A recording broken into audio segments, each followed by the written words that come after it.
Feliz Ano Novo! Estamos de volta aqui no canal Terra Brasilis News. Hoje, domingo, dia 4 de janeiro de 2026. Atravessamos mais uma barreira. E eu, depois de alguns dias fora, recuperando de um pequenino problema físico, né? E também para descansar a mente, estou de volta porque assunto vocês sabem que não falta. E eu não vou aqui, evidentemente, repetir tudo que vocês já sabem sobre a prisão de Nicolás Maduro, muito embora seja o centro desse vídeo. Mas eu primeiro vou tentar mostrar de que forma a prisão do ditador Maduro pode até ajudar Jair Bolsonaro. Não que por causa disso vão soltar Bolsonaro amanhã, nada disso. Mas eu vou mostrar como passo a passo pode fazer com que realmente Jair Bolsonaro seja beneficiado. E depois, claro, vou fazer uma leitura mais geopolítica, que é o que eu gosto, do que necessariamente recontar a prisão de Nicolás Maduro, né? A forma como foi capturado, porque isso vocês já sabem. O importante é que agora, pelo menos, Nicolás Maduro está preso em Nova York, deverá, segundo informações da agência de notícias Reuters, ser encaminhado ao centro de detenção metropolitano, lá no distrito de Brooklyn, em New York, né? E uma prisão que é muito comentada. Não a prisão do Nicolás Maduro, o presídio, né? Essa prisão foi construída na década de 90 por conta da superlotação nas prisões da cidade. E o local abriga detentos conhecidos, famosos, que estão aguardando julgamentos nos tribunais federais do Brooklyn e de Manhattan também, onde está o caso de Nicolás Maduro. Essa prisão já foi descrita por ex-detentos como repugnante e com condições horripilantes. É o preço que se paga. Enquanto a imprensa diz que ela é uma prisão horripilante, que é injusta, que é isso, que é aquilo, prisão boa é de Jair Bolsonaro, né? Que vive ao lado de um centro de ar-condicionado zumbindo o dia inteiro em seu ouvido, ele que está numa situação frágil, e isso é uma prisão decente para essa imprensa que aí está, que estão só dizendo que Maduro foi sequestrado. Olha que absurdo, sequestraram. E claro, tem essas notinhas medíocres do camarada que está sentado lá como inquilino no Palácio do Planalto, dizendo que não se pode atingir a soberania de um país, plá, plá, plá. Porcarias que vocês já sabem. Então, vou cair fora disso. Na verdade, o Maduro, sua esposa e mais 5 que foram presos, que na verdade foram presos, não, me desculpem, que são indiciados lá em Nova York, eles são indiciados por suposta, conforme diz a imprensa, né, suposta conspiração que usaria a Venezuela como plataforma para o tráfico de drogas internacional. Por mais de 25 anos, os líderes da Venezuela abusaram de seus cargos de confiança pública e corromperam instituições antes legítimas para importar toneladas de drogas para os Estados Unidos. Isto é o que está na acusação assinada pelo procurador Jay Clayton e divulgada aí pelo Departamento de Justiça americana. A Procuradoria de Nova York, e inclusive a Procuradora-Geral dos Estados Unidos, a Pamela Bondi, já disse que os procuradores vão pedir prisão de morte. Prisão de morte. Muito difícil de acontecer, porque obviamente Maduro vai sim abrir o bico. Ele é covardão, né? Ele é covarde, ele vai abrir o bico para escapar dessa prisão e possivelmente também para escapar da prisão perpétua, que esse é o mais provável que vai acontecer. E aí ele vai delatar, assim como fez o Carvajal, né? E claro, tem neguinho aqui que está tremendo na base. Tem camaradinha aí que se diz presidente do governo do amor, que já perdeu o sono. E tem um outro ali na Colômbia que está igual. Porque os dois estão enterrados nesse conluio, né, do Fórum de São Paulo e do Cartel de los Soles, né? E se o Maduro abrir o bico, como tudo indica que vai acontecer, bem, vocês já imaginam o futuro desses dois. Claro, não vai acontecer amanhã nem no final do ano, mas vai ser um caminho natural, muito embora o principal para os Estados Unidos, segundo o Departamento de Segurança americano, é Cuba. Cuba é o foco principal. Os Estados Unidos quer domar Cuba definitivamente, acabar com esse cartel, né? E vamos aguardar, o tempo vai mostrar, muitas coisas serão ditas agora, né? Que a imprensa está dizendo que o fato de terem pego Maduro não derrubaram o governo venezuelano, que o governo venezuelano continua sendo administrado pelos mesmos. Trouxa os Estados Unidos, né? Para eles.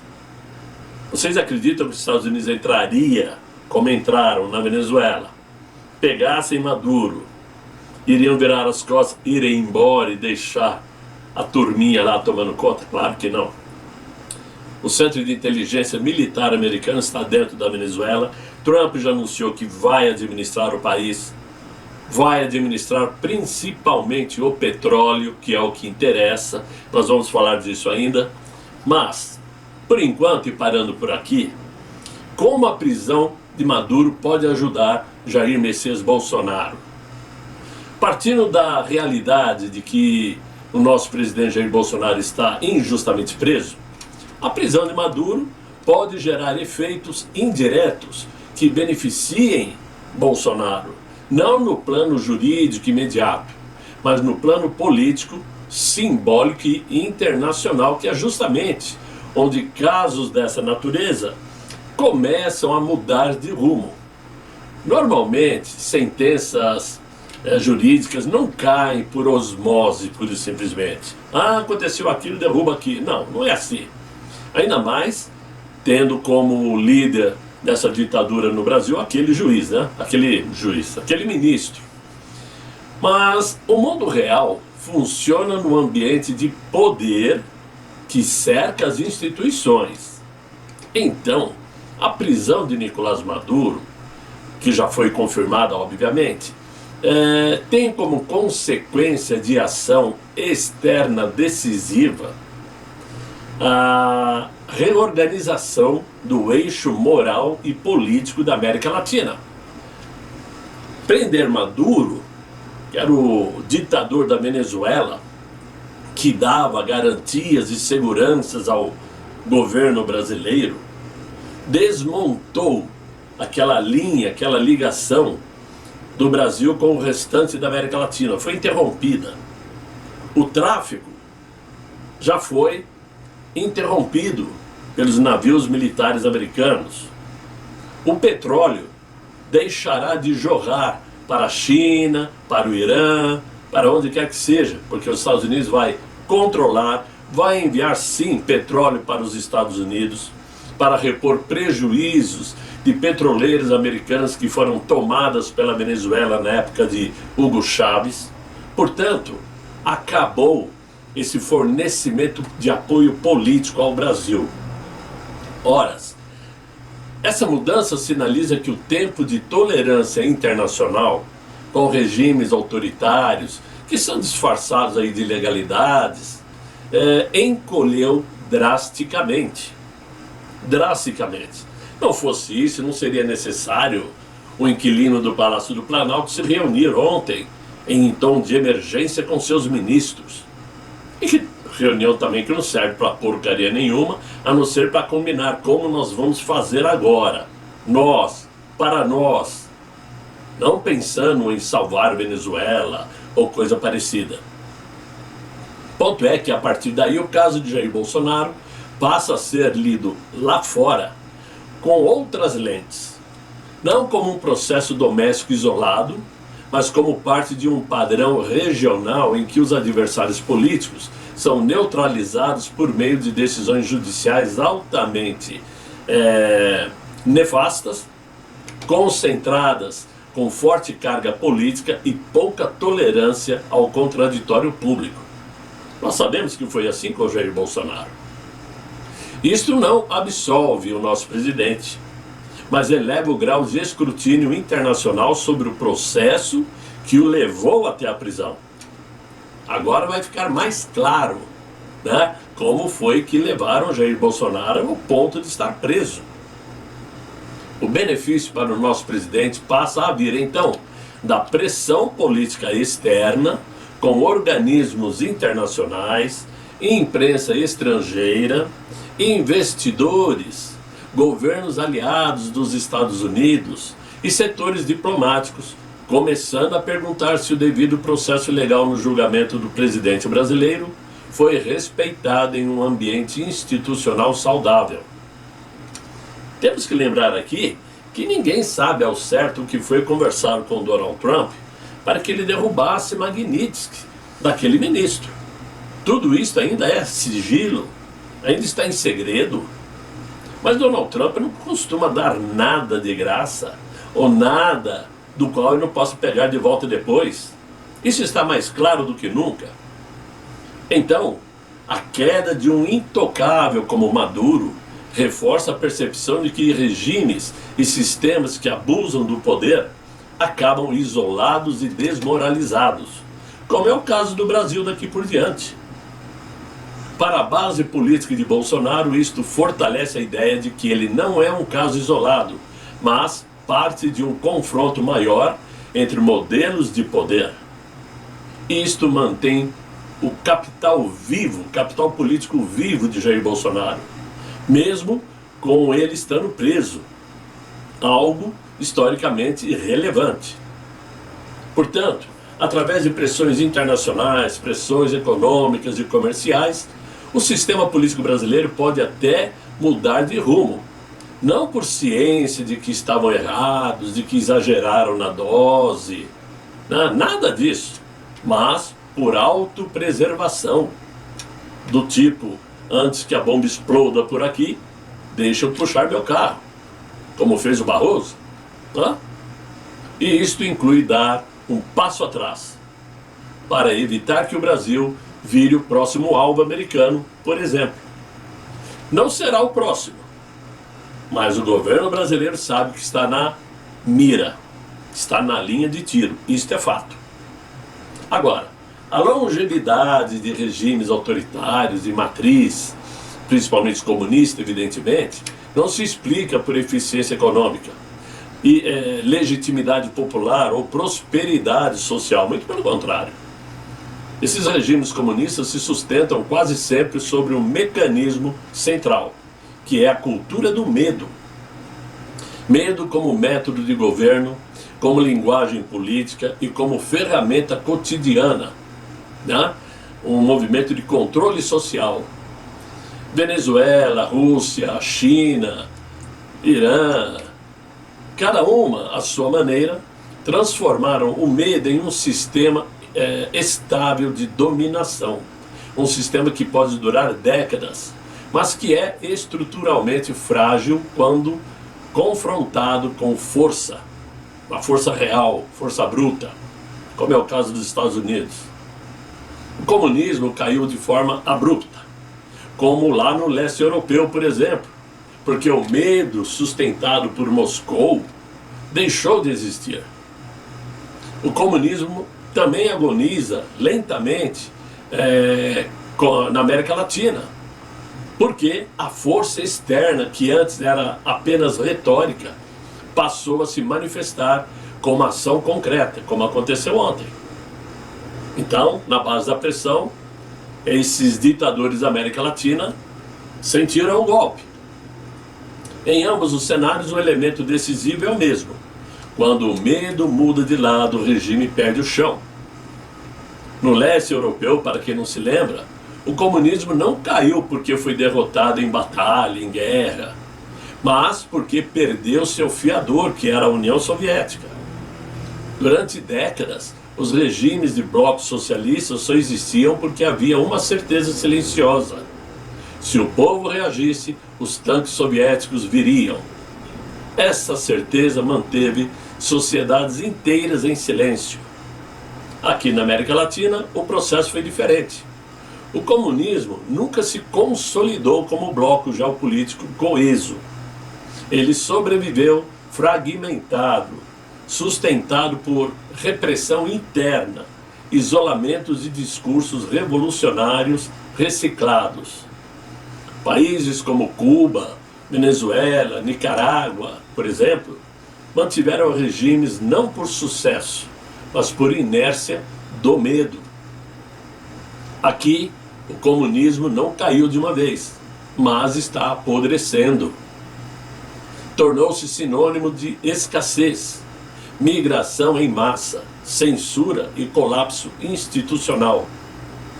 Perdeu o encanto entre os jovens, perdeu legitimidade internacional e passou a sobreviver mais como linguagem de poder do que como um projeto de futuro.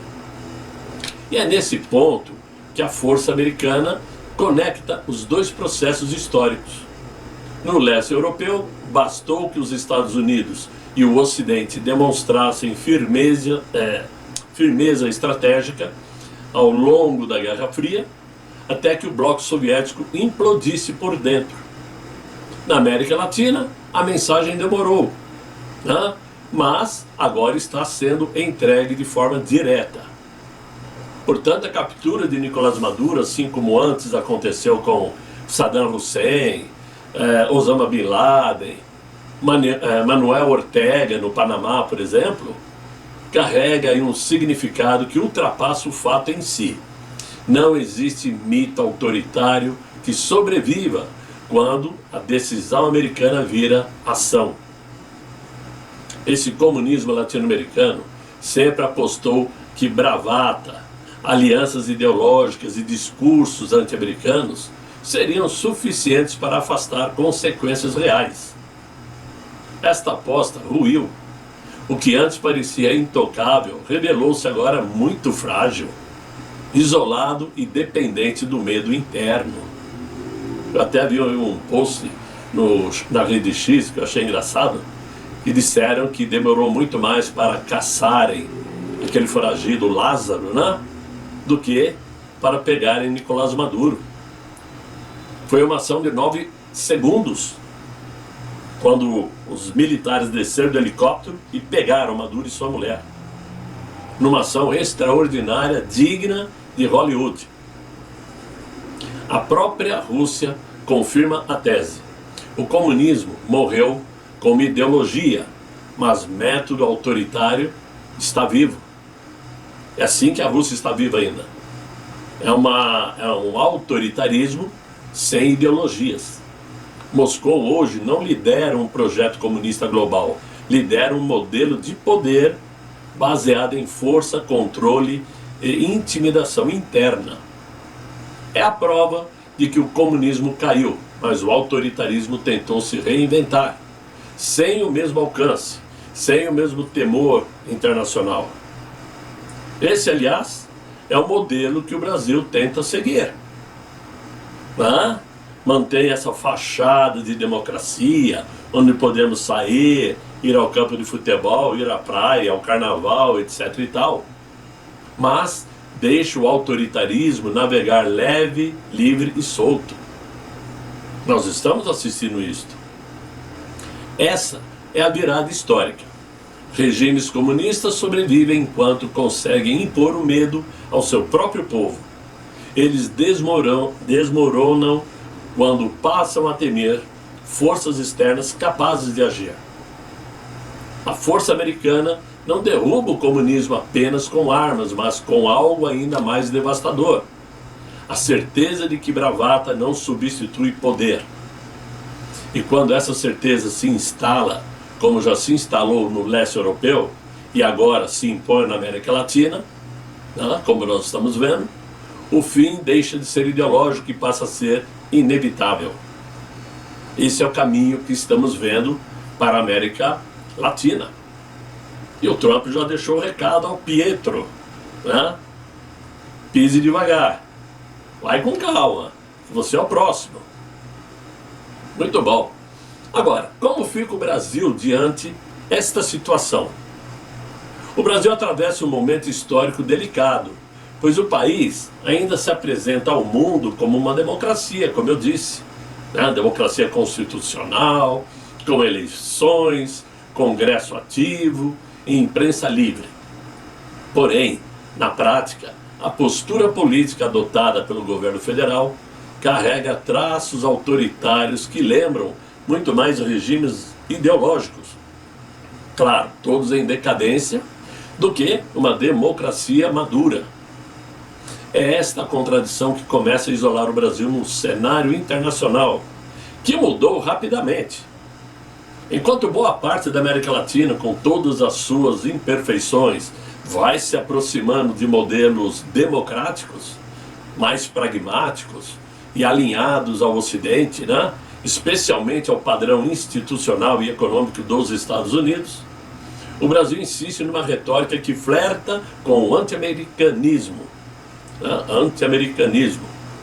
E relativiza abusos de regimes autoritários e se ancora numa noção abstrata de multipolaridade que na prática não entrega proteção real e nem ganhos concretos. O problema central é que o governo brasileiro parece ter confundido aí discurso ideológico com o poder geopolítico. Países como China e Rússia, frequentemente tratados como parceiros estratégicos, alternativos evidentemente, operam segundo uma lógica fria de interesses nacionais.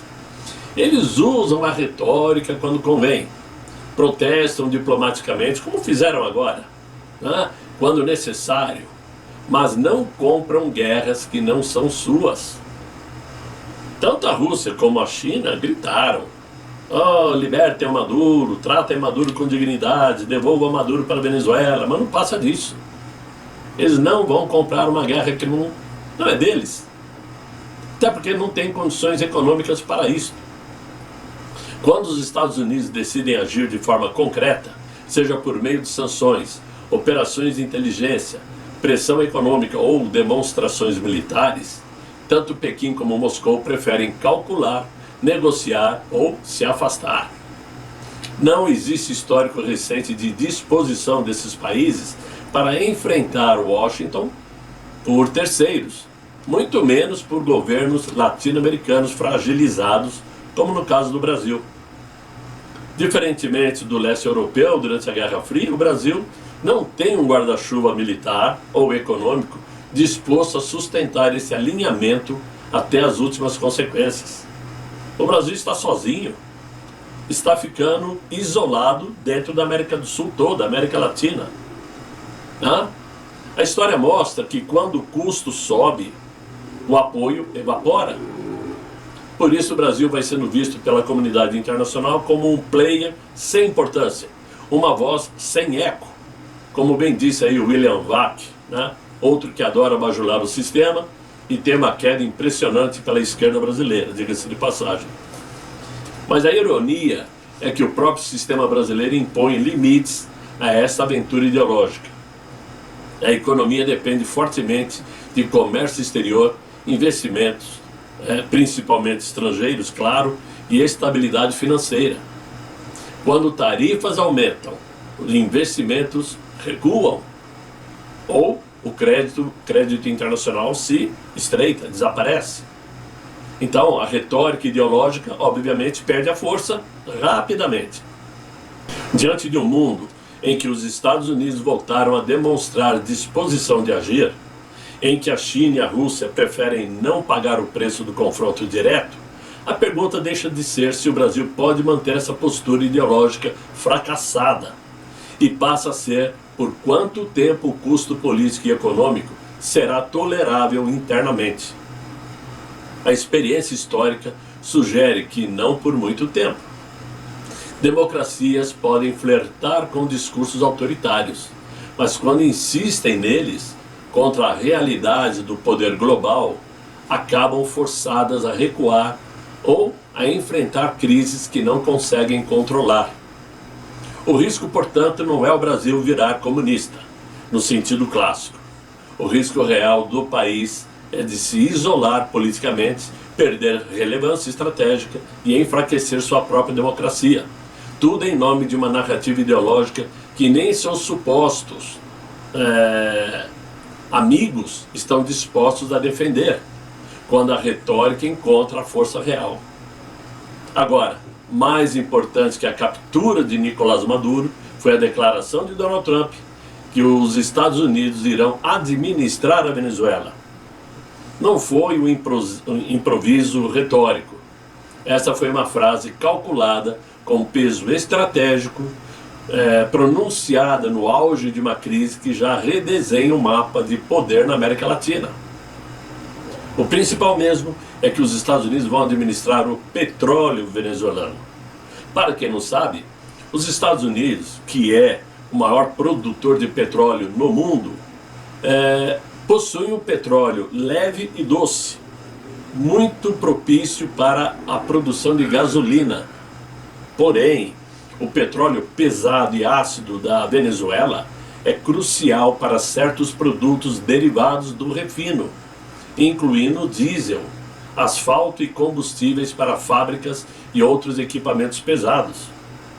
Por isso o diesel está em falta no mundo, em grande parte devido às sanções impostas ao petróleo venezuelano pelos Estados Unidos. Segundo aí os principais veículos americanos, Trump deixou claro que Washington não pretende apenas assistir ao colapso do chavismo. A Casa Branca trabalha com o conceito de administração provisória sob a tutela americana até que uma transição segura seja estabelecida. Ele até comentou que Maria Corina Machado não será presidente, porque ela não tem apoio total da Venezuela. Também disse que o Edmundo, que ganhou as eleições venezuelanas, também não vai assumir. Ele vai manter a vice-presidente de Maduro no poder, claro, sobre o controle americano. Isto até acontecer uma estabilidade. Por quê? O que ele não quer é que fique demonstrado que o governo americano derrubou o governo venezuelano. Eles querem que todos tenham ciência de que o governo americano capturou um camarada condenado nos Estados Unidos por crimes cometidos. Só que, nesse período de administração da Venezuela e na administração do governo, ele vai, obviamente, estabelecer novas eleições. E nessas novas eleições, a meu ver, é óbvio que Maria Corina Machado leva com muita folga. Essa é a visão que alguns estão tendo. E eu acredito muito nesta, porque a popularidade e a importância política de Maria Corina Machado se tornou mundial a ponto de ela ganhar o Prêmio Nobel no ano passado. Em linguagem diplomática, isso tudo significa uma coisa: os Estados Unidos assumem o controle político do processo venezuelano.